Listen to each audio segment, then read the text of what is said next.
Chapter 3 A Revolutionary Farmer. The departure of his aunt gave Pitou a quarter of an hour in tranquility. He wanted to utilize it. He gathered the crumbs of his aunt's meal to feed his lizards. He was a naturalist who was never without pets, caught some flies for his ants and frogs, and opened the cupboard and bread box to get a supply of food for himself. Appetite had come to him with the lonesomeness. His preparations made for a feast, he went back to the door so as not to be surprised by the woman's return. While he was watching, a pretty maid passed the end of the street, riding on the crupper of a horse laden with 2 panniers. One was filled with pigeons, the other with pullets. This was Catherine Billet, who smiled on Pitou and stopped on seeing him. According to his habit, he turned red as a beet. With gaping mouth he glared, admired Kate Billet, the last expression of feminine beauty to him. She looked up and down the street, nodded to her worshipper, and kept on in her way, Pitou trembling with delight as he nodded back. Absorbed in his contemplation, he did not perceive his relative on the return from Fortiers. Suddenly she grabbed his hand, while turning pale with anger. Abruptly roused from his bright dream by the electric shock always caused by Aunt Angelique's grasp, the youth wheeled and saw with horror that she was holding up his hand, which was in turn holding half a loaf with 2 most liberal smears of butter and another of white cheese applied to it. The woman yelled with fury, and Pitou groaned with fright. She raised her other claw-like hand, and he lowered his head. She darted for the broom, and the other dropped the food and took to his heels without any farewell speech. Those 2 hearts knew one another and understood that they could not get on together any more. Angelique bounced indoors and locked with a double turn of the key. The grating sound seemed a renewal of the tempest to the fugitive who put on the pace. The result was an event the aunt was as far from expecting as the young man himself.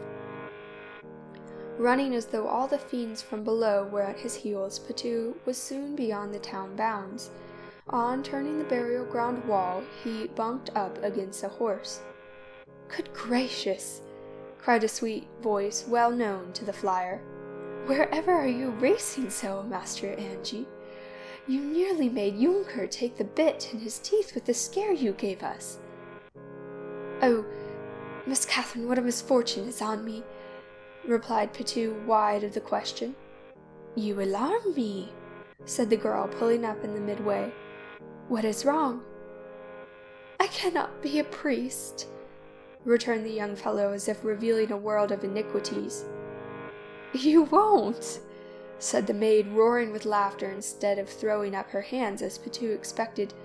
"Become a soldier, then. You must not make a fuss over such a trifle. Really, I thought your aunt had kicked the bucket." "It is much the same thing, for she has kicked me out."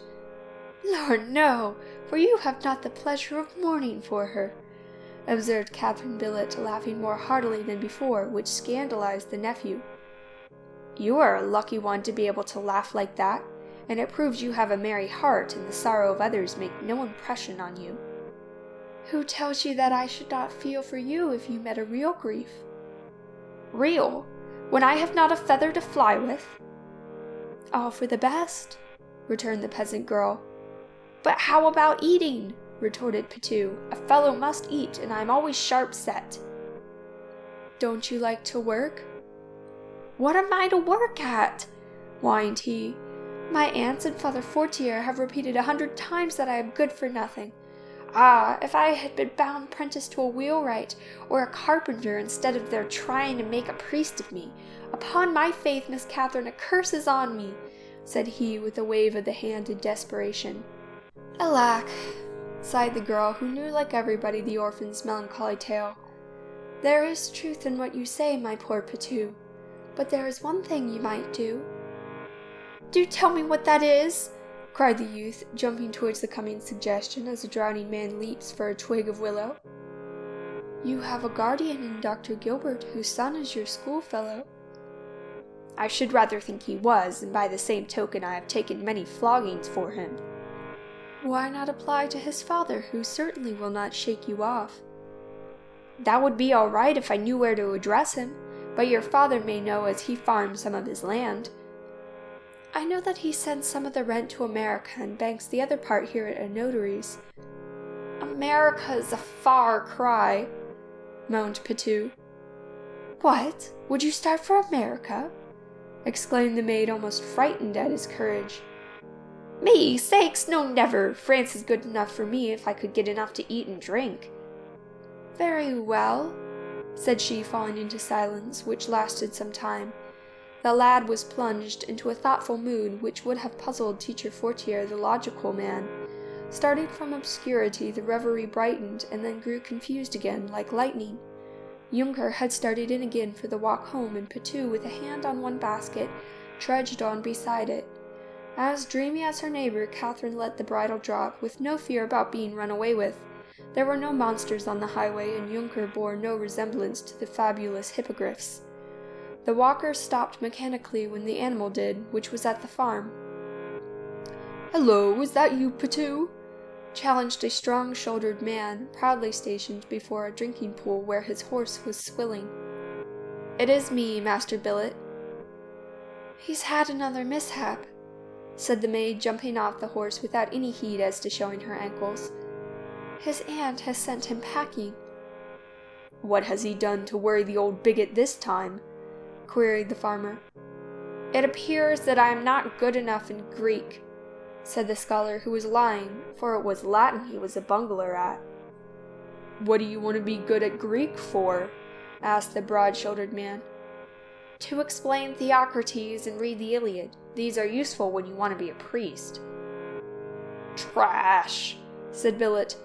"Do you need Greek and Latin? Do I know my own language? Can I read or write? But this does not prevent me plowing, sowing, and reaping." "But you, Master Billet, are a cultivator and not a priest. Agricole, says Virgil.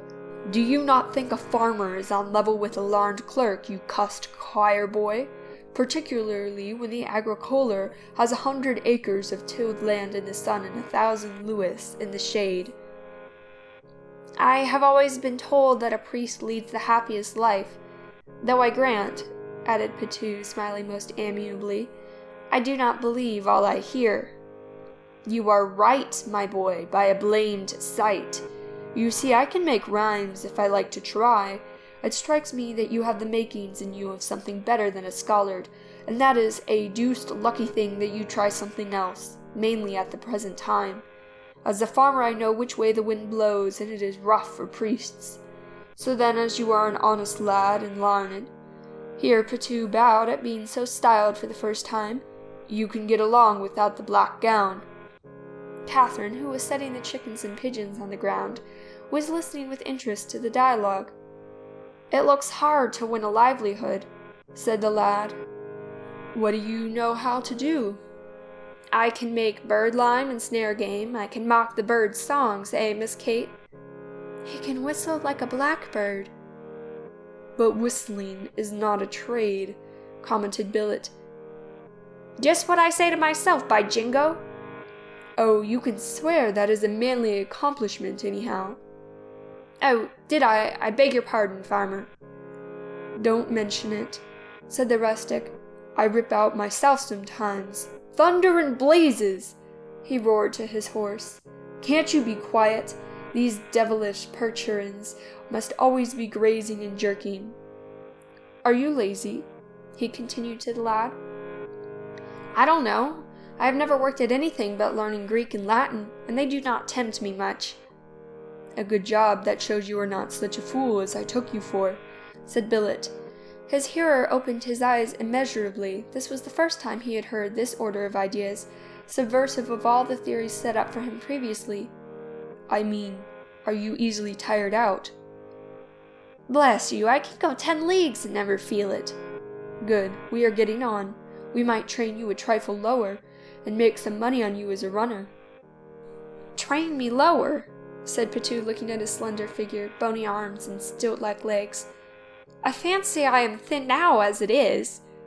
"In fact, you are a treasure, my friend," replied the yeoman, bursting into laughter. Patou was stepping from one surprise to another. Never had he been esteemed so highly. "In short, how are you at work?" "Don't know, for I have never worked."